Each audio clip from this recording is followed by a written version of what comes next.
All right. Good afternoon. Well, welcome to Anycon. I'm especially honored to have you all here today. It's been a rough year in InfoSec this year. First with the passing of InfoSec luminary Becky Bass, and then with Dennis Ritchie passing away again. And worst of all, DEF CON. I don't know if anybody's heard, but DEF CON's been canceled this year. But deserving of it or not, the most disastrous media coverage in InfoSec this year has revolved around the DNC hacks.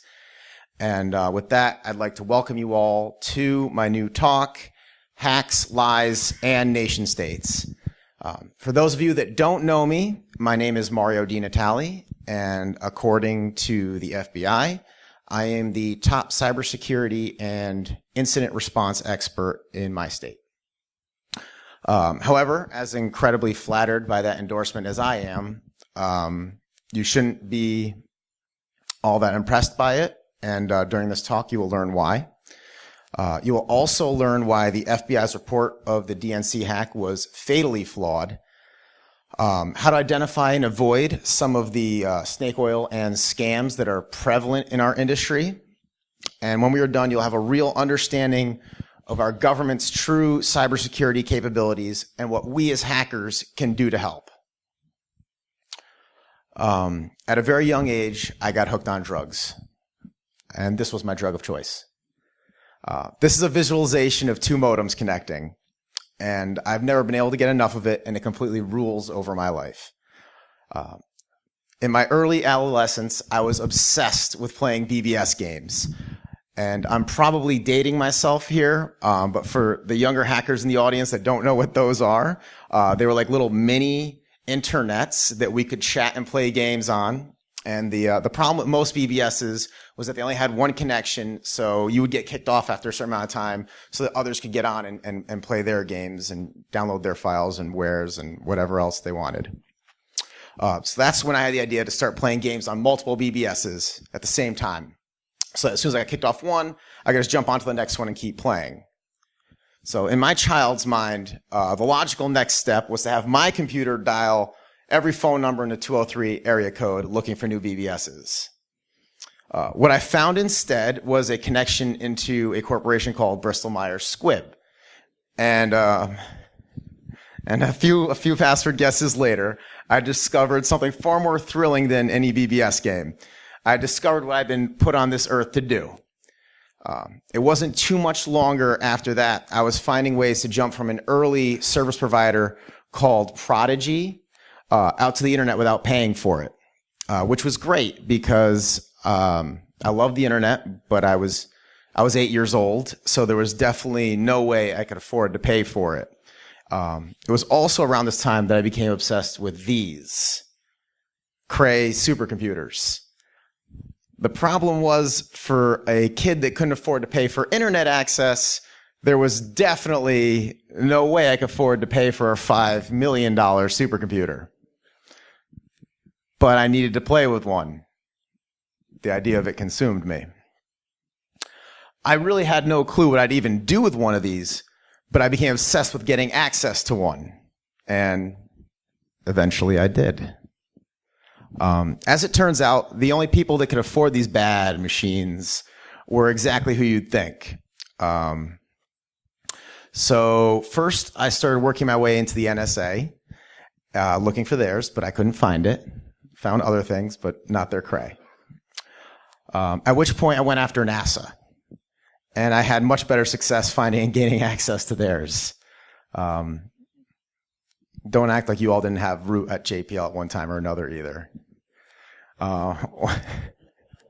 One day, I was trying to figure out how to get my password cracking programs to compile on NASA's Cray, and my mom walked in on me and asked me to clean my room. And without even thinking about it, I blurted back, "Ma, I'm busy hacking NASA right now. Could you please shut the door?"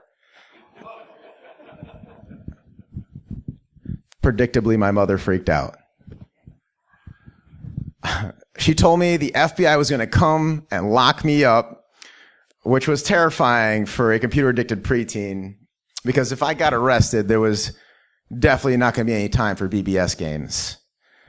So I did what any reasonable kid would do. I ran a counterintelligence campaign on the FBI. First, I started searching through and reading their emails, but that was basically pointless because it was mostly office gossip and cat pictures. But their field agents were using radios and cell phones.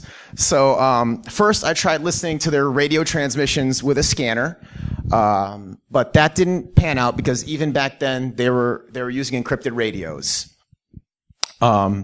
So logically for me, the next step was to hack the phone company, obtain the billing records for the local FBI field office, reprogram an Oki 900 to monitor and record all their numbers.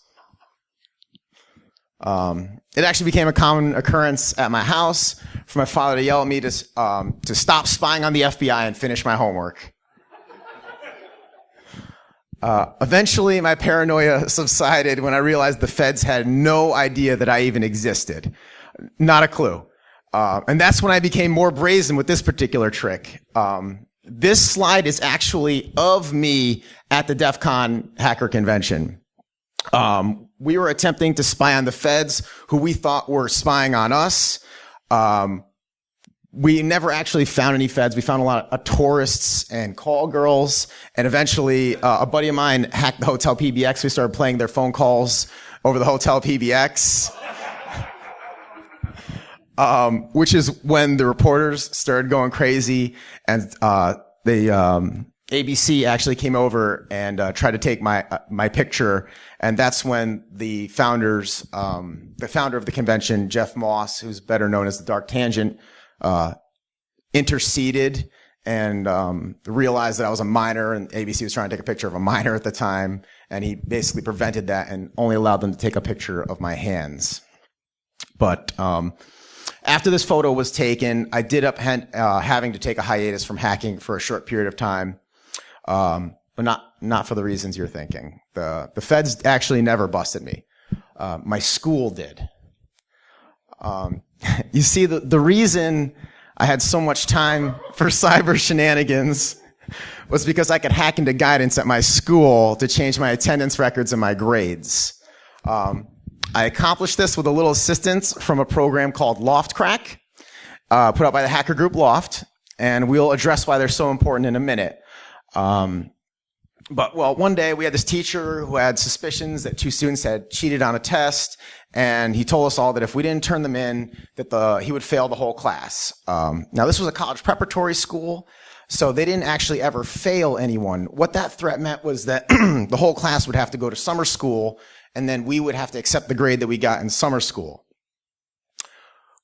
which was a major problem for me because I had big plans to go to hacker conventions that summer. So in my mind, the solution was very simple. Instead of just changing my grades this time, I would just change the entire class's grades from F to A's, and boom, no summer school for anyone. Unfortunately, I made the crucial mistake of telling some panicked classmates what I did at lunchtime. They told some people who told some people, and then that happened. But I was fine. They didn't expel me. They did ban me from touching computers for the rest of my time at high school. But it was fine. I just had to earn my grades for myself. But I went to a great college. I went on to do very well in CS, and I went on honing my cybersecurity skills in my classes. I worked for a bunch of great startups where I built a multitude of secure systems for both private sector and government agencies. And now we have to fast forward to last year, where I was the chief information officer for the city of Hamden, which is the second or third largest city in the state of Connecticut.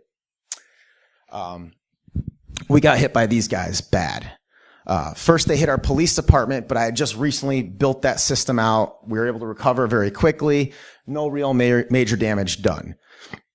I reported it to the FBI, and their team seemed interested, but not that interested. But the TeslaCrypt guys, they weren't too happy about not collecting that ransom. So then they went after the town systems, and I was still in the process of modernizing that infrastructure and securing it. So this time the damage was slightly more dramatic. And this time they were asking for $500,000 worth of Bitcoins. As bad as it was, my team and I worked through the night. We got the town back up and running. We lost about a day's work. Not too shabby. And then these guys got really mad. They started pounding us with floods of email, attacking users that hadn't even existed. The load was so high it overwhelmed the spam server. When that didn't work, they started hitting us with distributed denial of service attacks. The situation was rapidly getting ugly, and our mayor asked me to reach out to the FBI again and see if there was anything that they could do. And the feds informed me it was very unlikely they could do anything, as we hadn't paid the ransom. We hadn't incurred any monetary loss. Correct, sir. I was assured that they had an open investigation into the TeslaCrypt group based out of their Las Vegas field office, and that dozens of agents have been working the case since last year.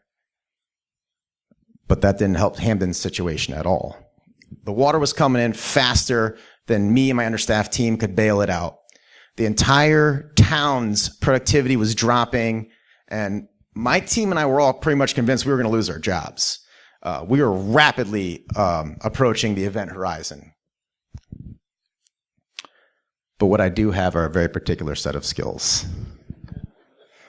Skills I've acquired over a very long career. Skills that make me a nightmare for people like this.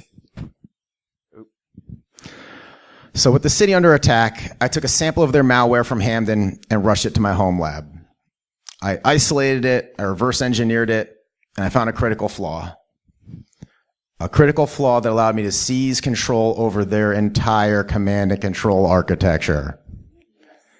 And I used that control to lock them out, shut down the attack, and trace their connections back to them. I gave them a taste of their own medicine, and it only took me about 2 hours from start to finish. In fact, I spanked them so hard, they apologized to the entire internet the next day. The following week, I made an appointment with the FBI. I handed over all their addresses to them. At first, the FBI didn't really know what to make of it. I think in the beginning, they thought I might have been in on it. They kind of grilled me for a little bit, but after a little while, they knew I was one of the good guys, and they were very happy to accept the data that I provided them. And that's when they instantly put me in their InfraGuard program and named me one of their top cybersecurity assets in that area.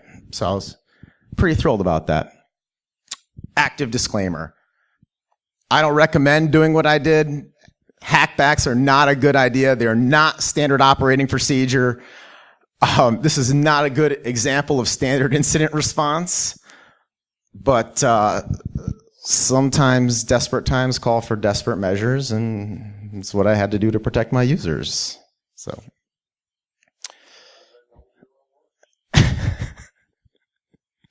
So now the question that you all should be asking yourselves is, why did something that only took me 2 hours to solve have the FBI chasing its tail for over a year?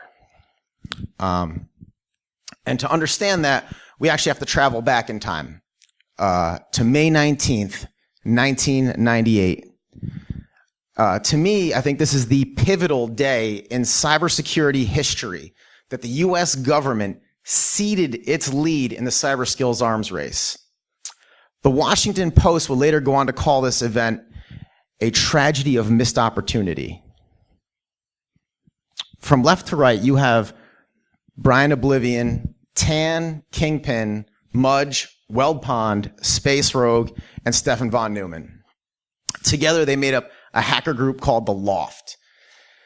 And they have been described as the hacker version of the Beatles, with Mudge acting as John Lennon and Weld Pond being regarded as the Paul McCartney. Aside from members of the Federal Witness Protection Program, no one else has ever been allowed to testify in front of Congress with their pseudonyms. And on this day in the May of 98, they delivered a terrifyingly accurate prophecy of the cyber threat landscape that we all currently occupy. In front of a bipartisan group of senators, including John Glenn, Joseph Lieberman, and Fred Thompson, Mudge said, quote, "Your computers are not safe, not the hardware, not the networks, and not the networks that link them together. The companies that build these things don't care, and they have no reason to care, because failure costs them nothing. And the federal government has neither the skill nor the will to do anything about it. If you're looking for computer security, then the internet is not the place to be. The internet itself could be taken down by any of the 7 individuals seated before you with 30 minutes of well-choreographed keystrokes," end quote. To which Senator Fred Thompson then responded, "We're going to have to do something about this."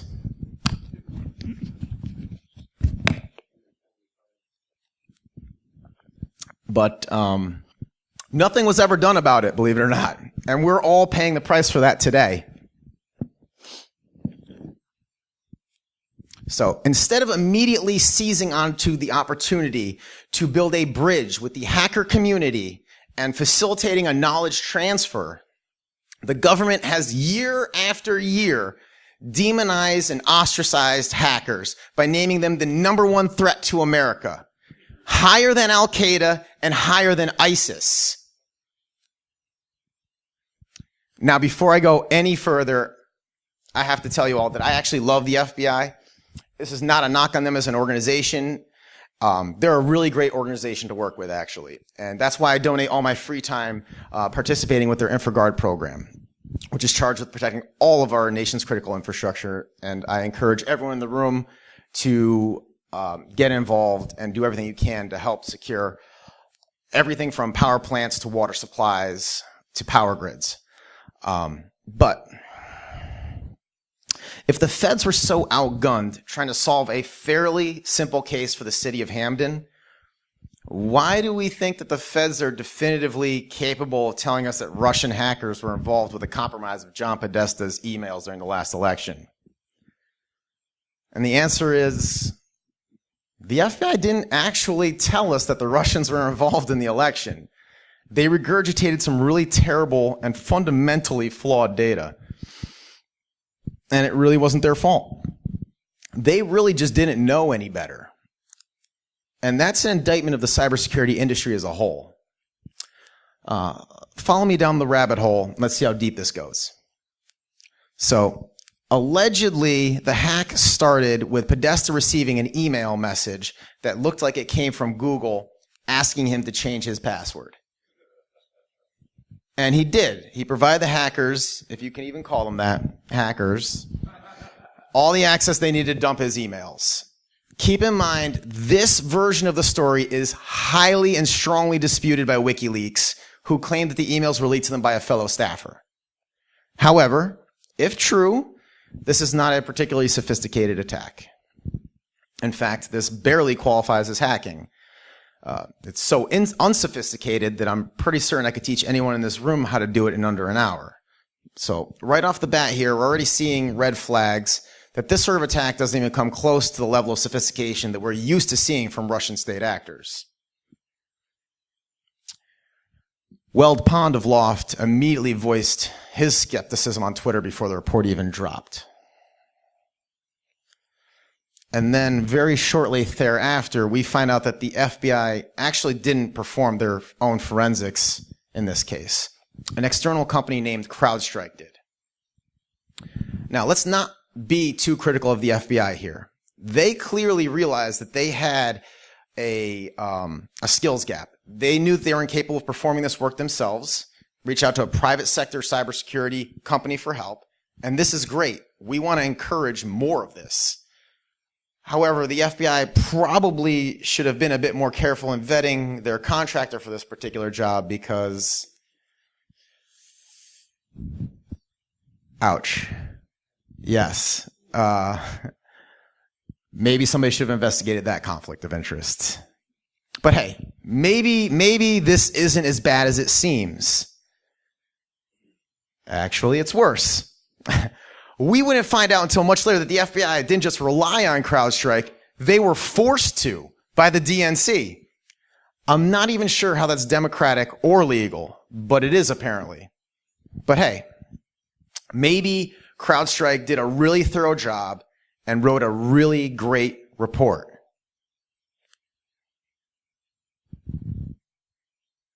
Some traffic may correspond to malicious activity, and some may correspond to legitimate activity.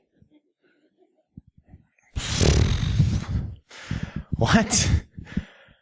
That's an actual quote from the report, which makes as much sense to me as that scene from Dumb and Dumber where Lloyd turns to Harry and with like absolute certitude informs him that he can't triple stamp a double stamp. But as I and many others apparently noticed, a good portion of the IPs offered up as evidence in the report are clearly not even in the Russian IP space. In fact, more than half of them are located in America. 20% of them are Tor exit nodes. 6 of them are Yahoo email servers. Yes, this report is actually that bad. It adds nothing for the call for evidence that the Russian government was responsible for hacking the DNC, the DCC, the email accounts of Democratic Party officials, or for delivering the content of those hacks to WikiLeaks. It merely listed every threat group ever reported on by a commercial cybersecurity company that is suspected of being Russian-made and lumped them under the heading of Russian intelligence services, without providing any supporting evidence that such a connection existed. Worse still, the list of reported Russian intelligence names included general and often unrelated software family names and extremely broad and non-descriptive classifications of capabilities such as, quote, PowerShell. True story.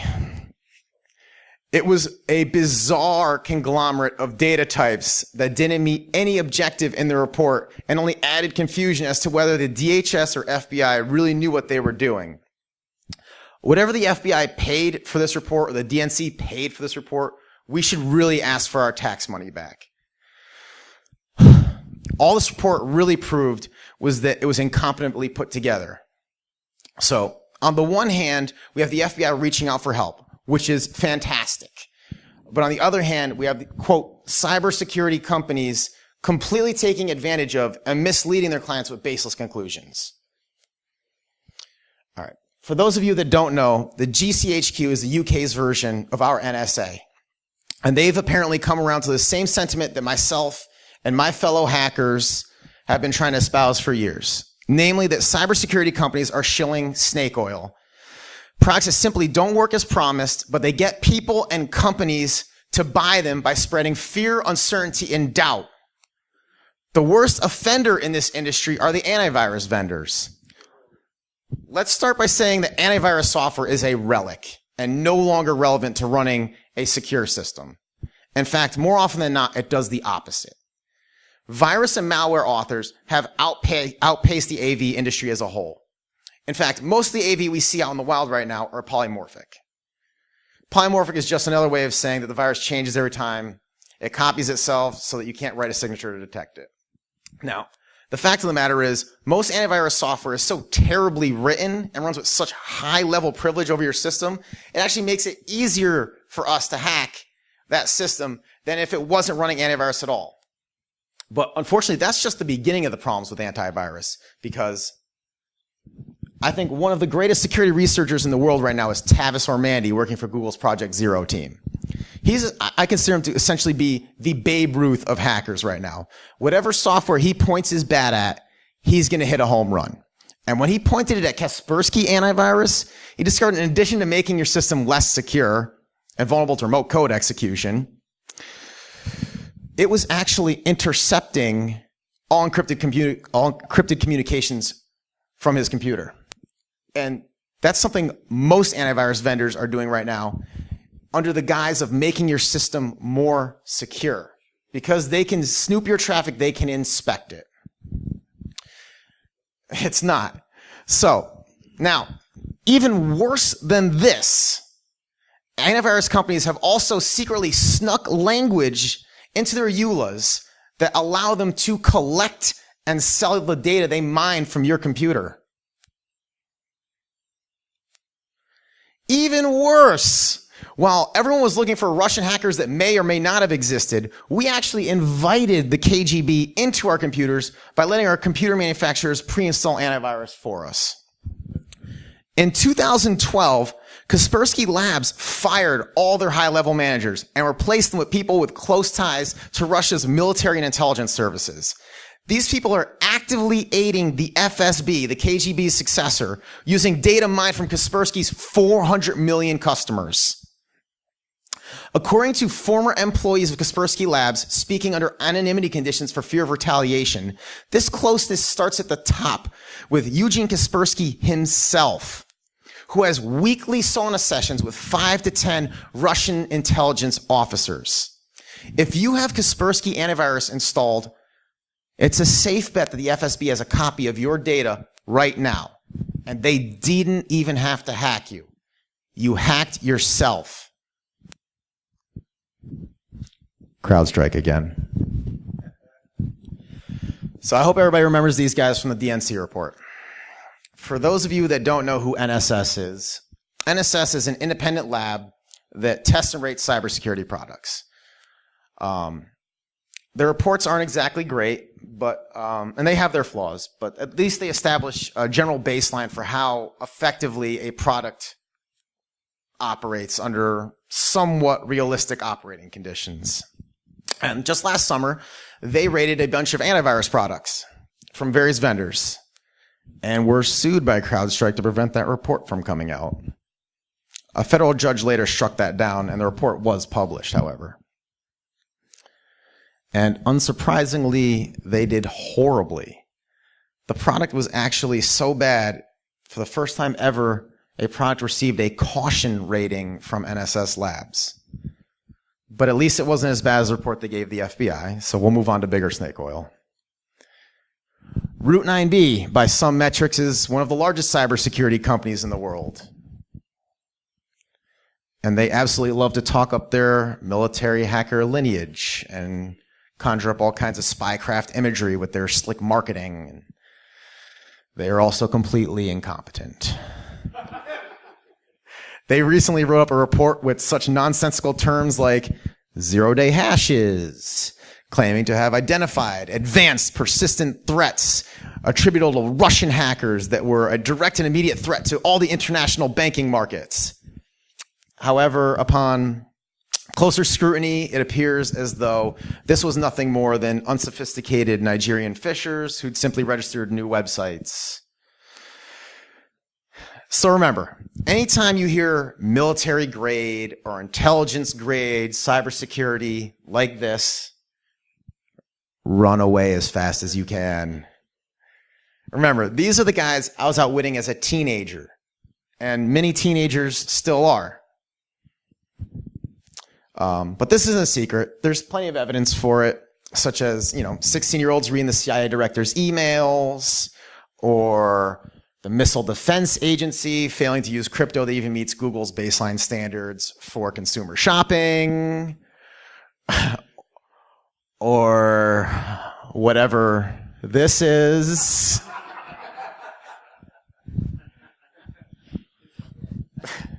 Cool story, bro. In fact, this image should be the first thing you think of when you think military-grade cybersecurity. No, that's too harsh. I take it back. Maybe this is just Fox News B-roll footage and not actual footage of Cyber Command failing to type in commands that actually make sense, right? Maybe the first thing we think of when we think military-grade cybersecurity should be NATO's new recruiting video making extensive use of hackertyper.com. But hey, maybe that's also harsh, and maybe that's also the producer's choice, right?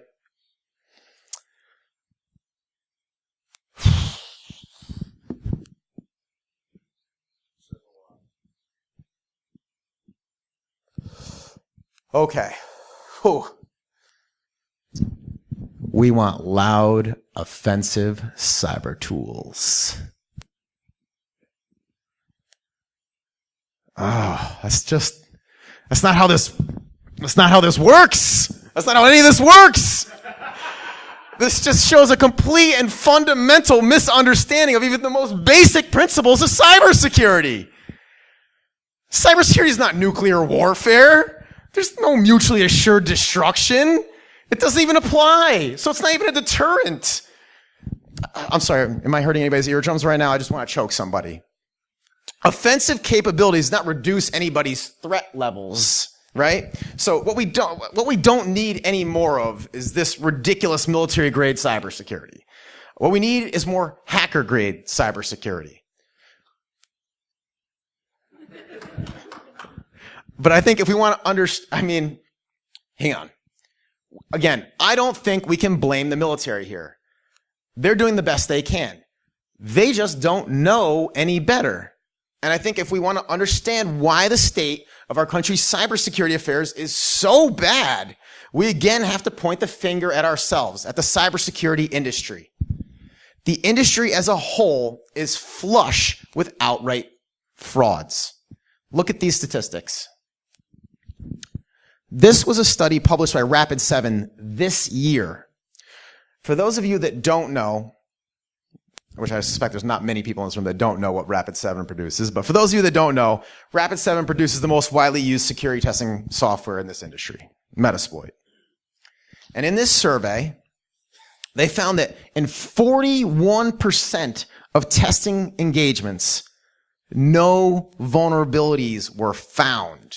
Not a one. And then they wrote, good for them. Good for them. Maybe. Probably not. I don't think there's anybody in this room that's ever gone on an engagement and not found even a 0 or a 1 week vulnerability. It's a little tough to believe. But hey, maybe the security tester just ran an automated tool and printed out a report and then cashed his check. I'm sorry, but that's not proper security testing. That's fraud. Most real hackers will tell you that no system is secure, and given enough time, all systems can be penetrated. I've designed numerous secure systems, and I'll never make the claim that any of them are 100% secure, or they have no vulnerabilities, because it's simply not true. What the statistic is telling me is that almost half the professionals in this industry are outright frauds. Earlier this year, I was contacted as a QA security tester for a large federal organization that had been using 2 of the providers in this list for their biannual security testing. And they had been paying very large sums of money for that testing. We initially slotted 2 days, but as it turned out, all I needed was 4 hours. In 4 hours, I had Mimikatz running on the domain controller, every username and password in clear text, complete control of all the network infrastructure, the HVAC system, and the building access control system. The picture included in this report was taken from the server room, which they believed was the most secure room in the facility. But all I needed to do to access it was use my same key card from work, input it into their key card system, and give myself access to it. And I wish I could say this was some elaborate, complicated hack, but it wasn't. This was all very basic day one security stuff that had never even bothered to have been checked. To me, this was outright fraud being perpetrated by not just 1, but 2 of the biggest companies in the industry. So where is this fraud stemming from? Is it intentional or is it incompetency? And I tend to believe it's more the latter. And I believe this problem particularly is rooted in our vetting of cybersecurity professionals. The Certified Information System Security Professional Certification, or the CISP for short, is currently our industry standard for providing proficiency in information security. It has been formally approved by the DoD and has been adopted as the baseline for the NSA's ISEP program. Obtaining it requires that you are capable of answering 250 multiple choice questions without demonstrating any practical experience whatsoever. Now, I think we can all agree here that both these fighters are not created equal. They're both martial artists. That's really where the comparison should end.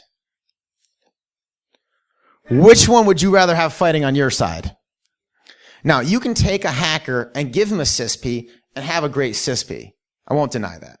But you can't take a non-hacker, send him to a week-long boot camp, give him a CISP, and have him be a great hacker. It just doesn't work that way. The problem is, that's exactly how our industry is operating right now. We have a lot of fake black belts running around. They talk the talk, but they can't walk the walk. Amen, brother.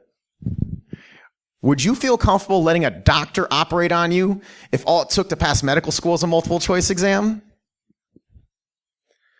A recent Department of Homeland Security report compared cybersecurity jobs to those of pilots, physicians, and nuclear plant operators, all of which must obtain certifications that set a high bar for technical proficiency using rigorous testing as well as scenario-based testing. The current method of testing cybersecurity professionals doesn't even come close to meeting those strict standards and has been likened to, quote, flying a jet without going to flight school. Now, admittedly, I'm probably maybe a black belt in cyber defense, a brown belt in cyber offense at best, probably even a purple belt. But when it comes to reverse engineering, vulnerability research, cryptography, forensics, I'm a white belt. The idea that a 250 question multiple choice exam can even scratch the surface of certifying someone as an expert in all these domains is preposterous. I'm not even an expert. I've been doing this my entire life. Implying that the CISP qualifies you to work in cybersecurity is absurd. This is like implying that reading your car owner's manual qualifies you to be an automotive engineer. It's a fundamental misunderstanding of both the problems and the technology. Now, on December 8th, 2000, one day after the anniversary of the surprise Japanese attack on the U.S. naval forces in 1941, National Security Council counterterrorism official Richard A. Clarke appeared at a conference organized by Microsoft. He warned that if the government didn't improve computer security, the nation might suffer a digital Pearl Harbor. Ladies and gentlemen, the digital Pearl Harbor that Dick Clark spoke of is not a singular event. We are all living through it right now as a series of cascading failures, with each individual failure growing in severity and impact. President Trump has publicly stated that improving cybersecurity will be an immediate and top priority for his administration. He has also repeatedly gone on the record stating that he will hire the best people and surround himself with the best advisors possible. So clearly, he's going to recruit a highly respected domain expert in cybersecurity to advise his administration, right? Someone really, really great. Rudy Giuliani.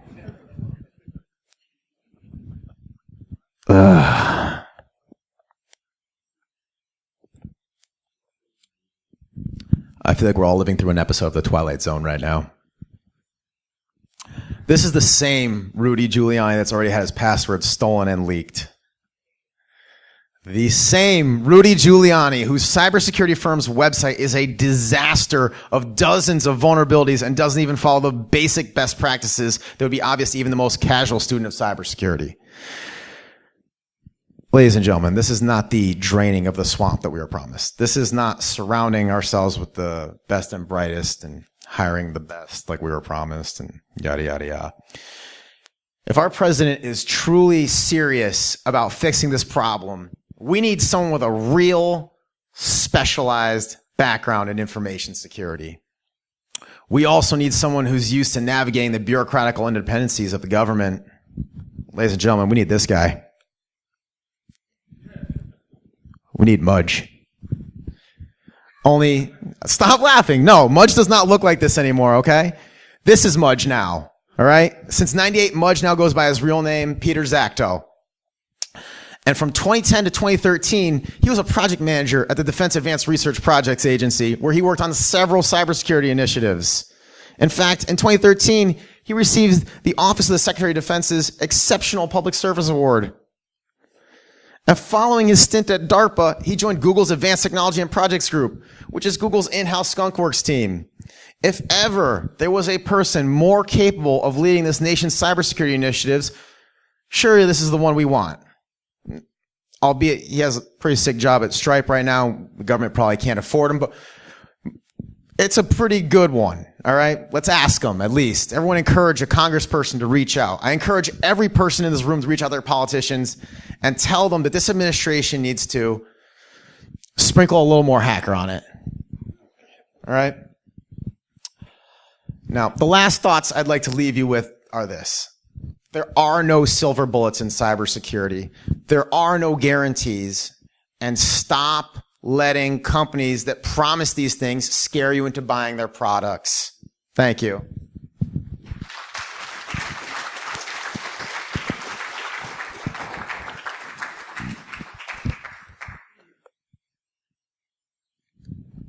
You all can leave now. No, I'm just kidding. Questions? Shoot. Military, cyber command, and all the rest are doing their best. The problem is it's still military. They can't think outside the jar. I agree. And I said that to a 3-star general. He goes, "You can hack my phone. It's done." Yeah. Again, I like to reiterate that I'm not banging on them. They're doing the best they can. Unfortunately, it's going to take a lot of pressure from the hacker community on the cybersecurity industry itself before that'll trickle down, and we'll see that change happen. And I'm sure it's going to take years for that to happen. It's taken years for them to get to the point where they are now, where they're actually trying to recruit hackers instead of shoot us.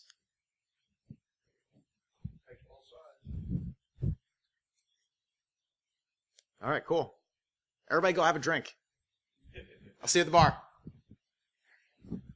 And thank you for coming. I appreciate it.